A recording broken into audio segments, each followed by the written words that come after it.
Hello friends, welcome back to my channel. A sequence of quieter moments and necessary talks on DC's Stargirl this week set the stage for the Season 2 finale while also giving us a chilling clue of what Eclipso has planned. And it is something very dark with which he hopes to achieve his end goals. The JSA will need all hands on deck for the finale, as the episode focused on assembling that supersized team. Courtney, for example, had to persuade her mother, and subsequently Yolanda, that in this ultimate fight they needed to team up with Cindy the Shiv. Meanwhile, Pat and Mike were busy dragging Rick and the Thunderbolt into the fray. Pat paid a visit to Matt, who is still in traction at the hospital after being mistaken for Solomon Grundy by his nephew and brutally beaten a few episodes back. Pat sought to enlist Matt's help in saving Rick's future, but when Matt answered by scribbling "Go to hell" on a nearby notebook, that made Pat irritated. Pat shut the door to the hospital hall and closed the blinds. Pat acknowledged that Matt is an evil man, but said that he has discovered through the years that he too has some bad in him. We're not sure what happened after that, but Pat was picking Rick up outside the cop shop a few moments later, the charges having been dismissed.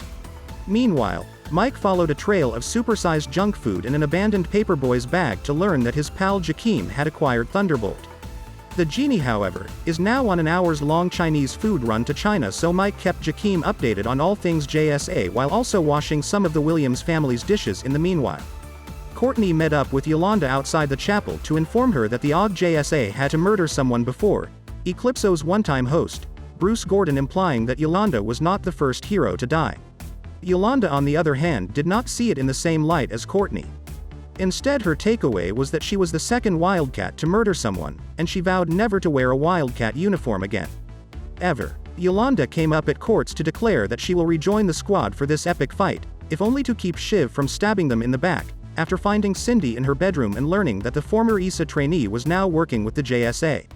The episode finished with Beth and Dr. Charles McNider combining their goggles' powers to identify Eclipso, but they soon realized they'd need the ISA supercomputer to complete the task. When they arrived at the American Dream headquarters, they were greeted by little Bruce, who was relieved to see that Beth had already summoned her super friends.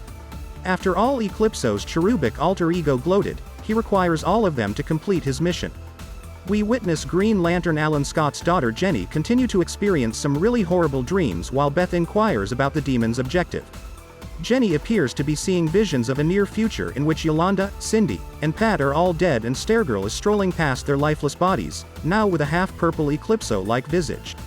Bruce informs Beth and Chuck at the American Dream headquarters that Eclipso's strategy is to utilize the badness in none other than Courtney Whitmore, as a result of which you will become your new god.